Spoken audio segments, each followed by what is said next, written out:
छेली मांस गोमांस महिषी मांस कौन दौर जाना दरकार आ प्रायत देख कला कुकुर नाटी सब जो नहीं सब कुकुर गुड़ा छेली भाया कहीं टांगिकी काटिकी लोक खाई केमती देखुं गोमांस जो लोक मैंने खाई लंडा दुई दिन तले यहाँ गोटे समाज गोटे किसी वार्ता खराब वार्ता पहुँचुनी कि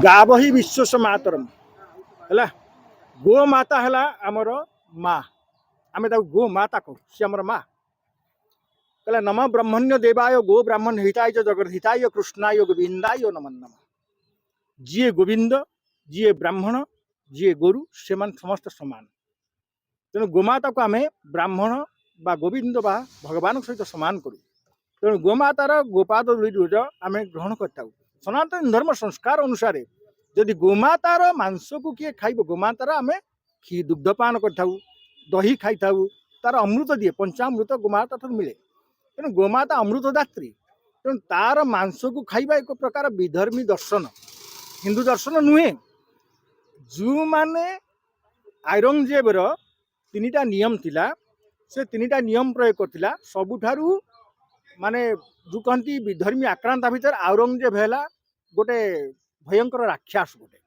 औरंगजेब कौन करथिला तीनिटा नियम प्रयोग करथिला जे हिंदू मंदिर भांग हिंदू घरे प्रवेश कर द्वितीय नियम अनुसार हिंदू घरे प्रवेश कर तार जो परिवार भितर प्रवेश करी घरे माने अनैतिक कर्म कर आउ तृतीय करथिला संपूर्ण गोहत्या कर भारत भीतर भीतर पशि गोहत्या कर चल गोमाता रखी दियो नहीं कारण थिला जे हिंदू मंदिर गुड़ा भांगिले हिंदू कौन कर तार मंदिर न देख तार धर्म प्रति गोटे आसक्त भाव कमी मंदिर को गलानी तेणु धर्मद्रोही हो द्वितीय घरे पशु अनैतिक कर्म कर जबरदस्त ता सैन्य मान देश देता पचारे सैन्य मैंने कहले यहीटा कले कौन हम ना यहीटा कले भविष्य में 5-10टा पीढ़ी पर्यंत ये विधर्मी प्रकृतिगत आमरी धर्म आमरी जो संप्रदाय प्रकृतिगत लोक जन्म हे से माने जन्म होकर मांसाशी गले हिंदू धर्म संपूर्ण शाकाहारी हिंदू मान शाकाहारी से बर्तमान मांस भक्षण कले तो मांस भक्षण कर गोमाता मांस को संस्कार जेहतु आम शास्त्र अनुसार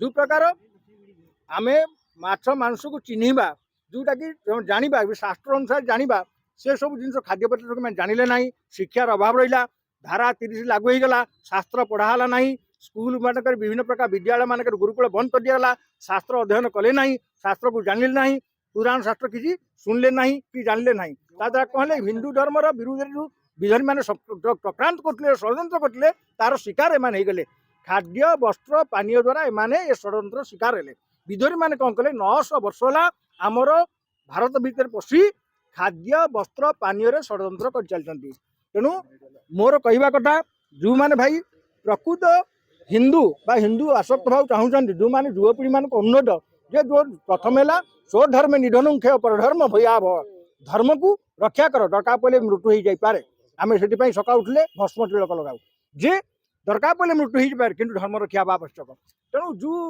बर्तमान शुणिले कौन जो साक्ष्य पेड़ कौन गोटे होटेल गोमांस गुड़ाक लोक खाऊले जो लोकटी गोमांस रांधिकी दौला कौन हिंदू तो के गोमांस रांधे ना हिंदू तो गोमांस रांधिया शिखिनी हिंदू तो गोमांस विषय किसी जान नतने प्रथम व्यक्ति आसी खाइया गोमांस को जी रांधि से तो विधर्मी की पूरे जो लोकटी हिंदू लोकटी कर ना कौन जया ना कौन जया होटेल जो है से तार जो से लोकटी हिंदू ना भी जना पड़ी से हिंदूटी केमी विधर्मी की पूरे भर ट्रेनिंग देला हिंदू मान गोमांस रांधिया जदि पर मुहूर्त भी हिंदू मैंने रांधि से जो विधर्मी ठार ट्रेनिंग नहीं गोमांसटा केमी रंधा हम आमती हिंदू न जापर खाई तेणु से लोकटी किए से जो लोकटी पूरे विधर्मी मान रांधिक हिंदू मान खाइया देला से निश्चित भाव से जो औरंगजेब जो तृतीय नियम लागू करथिला जे घरे घरे पशिकी तमें प्रयोग कर अनैतिक कर्म कर ता द्वारा पंचम पीढ़ी दिए एमाने जो संपूर्ण भाव में विधर्मी मानसिक स्थिति डॉक्टर लोक जन्म ने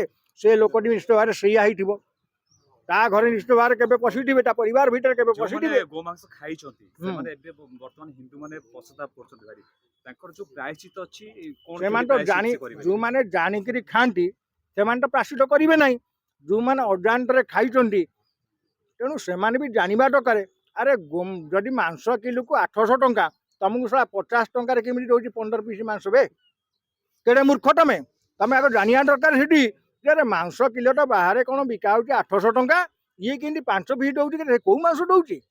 କୁକୁର ମାଂସ। ଆଜି ଯଦି ସଂକ୍ରାନ୍ତି ହଉଛି, ଆରେ ସଂକ୍ରାନ୍ତି ତମେ କଣ ମାଂସ ଖାଉଛ? ନା କାଲି ସଂକ୍ରାନ୍ତି କରିଦେବାନି। ଏଭଳିଆ ବିକୃତ ଲୋକ ବି ଜନ୍ମ ନେଲେଣି। ଏଭଳିଆ ସବୁ ମୁଁ ଦେଖୁଛି ଗୋଟେ ସ୍ତ୍ରୀ ଲୋକ ଗୁଡା ସବୁ ଚିକେନ ଦୋକାନ ପାଖରେ ଗୋଟେ ପଚାରିଲା ବେଳକୁ, ଆରେ ଆଜି ସଂକ୍ରାନ୍ତି ତମେ ଗୋଟେ ସ୍ତ୍ରୀ ଲୋକଟା କଣ ଚିକେନ ନେଉଛ? ନା ଭାଇନା ଆଜି ସଂକ୍ରାନ୍ତି। ମୁଁ କହିଲି ହଁ। ନା ମୁଁ ତ ଜାଣିନି, ଚିକେନ ତ 2 କିଲୋ କିଣିଦେଇଛି, କାଲିକି ସଂକ୍ରାନ୍ତି କରିଦେବି। ସେ ସଂକ୍ରାନ୍ତିଟାକୁ ବି ପୋଷ୍ଟପୋନ୍ କରିଦେଉଛନ୍ତି, ତା ପରଦିନକୁ ଟ୍ରାନ୍ସଫର କରିଦେଉଛନ୍ତି ତାଙ୍କ ମୁଣ୍ଡରେ। ଏଇଭଳିଆ ଜୀବଜନ୍ତୁ ଜନ୍ମ ନେଲେଣି। ଏମାନଙ୍କୁ ସବୁ କ'ଣ ବା କୁହାଯିବ କହିବ ନାହିଁ। ଆମ ଶାସ୍ତ୍ରଙ୍କ ପାଇଁକା କ'ଣ ବା କୁହାଯିବ? ଗୋଟିଏ ଲାଷ୍ଟ ମୋମେଣ୍ଟ ଏମାନଙ୍କୁ କୁହାଯିବ ବିଧର୍ମୀ ବୀର୍ଯ୍ୟ ସମୁଦ୍ର ବର୍ଣ୍ଣଶଙ୍କର ବ୍ଲେଛ। ଏମାନଙ୍କ ନିଜସ୍ୱ ଧର୍ମ ଭିତରେ ଜ୍ଞାତ ନୁହନ୍ତି। ହେଲା, ଧର୍ମ ବିଷୟରେ ଯେଉଁମାନଙ୍କର ଜ୍ଞାତ ନାହିଁ ସେମାନଙ୍କୁ କୁହାଯାଏ ଧର୍ମହୀନା, ପଶୁ ବି ସମାନ। ଯେଉଁମାନେ ପଶୁ ଠାରୁ ବି ହୀନ ଏମାନେ। ଆରେ ପଶୁ ତ ଦରକାର ପଡ଼ିଲେ ଘର ତିଆରି କରୁଛି, ପଶୁ ଦରକାର ପଡ଼ିଲେ ଆଗ ଘର ତିଆରି କରି ତାପରେ ଛୁଆ ଜନ୍ମ କରୁଛି। ପଶୁଟା ଦର୍ଶନକୁ ରକ୍ଷା କରୁଛି, ପକ୍ଷୀ ବି ତା ଦର୍ଶନ ରକ୍ଷା କରୁଛି। ତେଣୁ ଏମାନେ କେଉଁଠି ପଶୁ ପକ୍ଷୀର ଦର୍ଶନ ଠାରୁ ବି ଦୂରକୁ ପଳେଇ ଏମାନେ କ'ଣ କି ପ୍ରକାର ଜୀବ ଏମାନଙ୍କୁ ବି କିଛି କହିହେବନି। ମାନେ ରାକ୍ଷସ ନା ମଣିଷ କି ଦାନବ? ଆମର ସଂସ୍କାର କୁହାଯାଏ ମାନବରୁ ତୁମେ ମାନେ ଦେବତା ହୁଅ, ମନୁଷ୍ୟ ହୁଅ। ନହେଲେ ମାନବରୁ ଯଦି ତୁମେ ସଂସ୍କାର ଦ୍ରୋହୀ ହେଲ, ତୁମେ ଦାନବତ୍ୱ ପ୍ରାପ୍ତ ହେଲ। ମାନବ ହେଲା ଗୋଟେ ମଧ୍ୟଧ୍ୱନି, ତା ଯୋଉ ତୁମେ ସଂସ୍କାର ଯୁକ୍ତ ହେଲେ ମନୁଷ୍ୟ ହୁଅ, ଯଦି ସଂସ୍କାର ବିଯୁକ୍ତ ହେଲ ତୁମେ ଦାନବ ହବ। ତେଣୁ ଏମାନେ ସଂସ୍କାର ବିଯୁକ୍ତ ହେବା ଦ୍ୱାରା ଦାନବତ୍ୱ ପ୍ରାପ୍ତି ହେଇସାରିଲେଣି। ଏମାନେ ସବୁ ଦାନବମୟ ସଂସାର। ବର୍ତ୍ତମାନ ଦାନବ ଭିତରେ ବଞ୍ଚିବା ବି ମାନେ ଦୁର୍ବିଷହ ହେଇଯିବ। ତେଣୁ ଆମେ ମନୁଷ୍ୟଟା ପ୍ରାପ୍ତ କରିବା ବହୁ ଦୁର୍ବିଷହ ହେଇଗଲେ। ମନୁଷ୍ୟଟା ମାନେ ପ୍ରାପ୍ତ କରୁନାହାନ୍ତି। ଧର୍ମ ଶାସ୍ତ୍ର ସଂସ୍କାର ମାନେ ମୋର ଅନୁରୋଧ, ଭାଇ ସମସ୍ତେ ଶାସ୍ତ୍ର ଅଧ୍ୟୟନ କର। ଯଦି ଶାସ୍ତ୍ର ଅଧ୍ୟୟନ କରିବ ତାହେଲେ ଏସବୁ ଷଡ଼ଯନ୍ତ୍ରକୁ ଜାଣିପାରିବ। ଯଦି ଷଡ଼ଯନ୍ତ୍ର ଦ୍ୱାରା ତୁମେ ଶିକାର ନ ହୋଇ ତୁମେ ନିଜର ଧର୍ମ ରକ୍ଷା କରିପାରିବ। ପ୍ରଥମେ ଧର୍ମ ରକ୍ଷା, ପରେ ଧନ ରକ୍ଷା। ଯଦି ଧର୍ମ ରକ୍ଷା ନ କଲ ତୁମ ଧନ ବି ରକ୍ଷା ହେବ ନାହିଁ, ଧ୍ୱଂସ ବି ହେଇଯିବ। କାରଣ ବିଧର୍ମୀ ଆକ୍ରାନ୍ତ ମାନେ ଯୁଗେ ଯୁଗେ ଆମର ଧନ ସମ୍ପତ୍ତି ଲୁଟ୍ କରିଛି, ଆମେ ସେମାନେ ଲୁଟାରେ ବି କୁହାଯାଏ। ଜୟ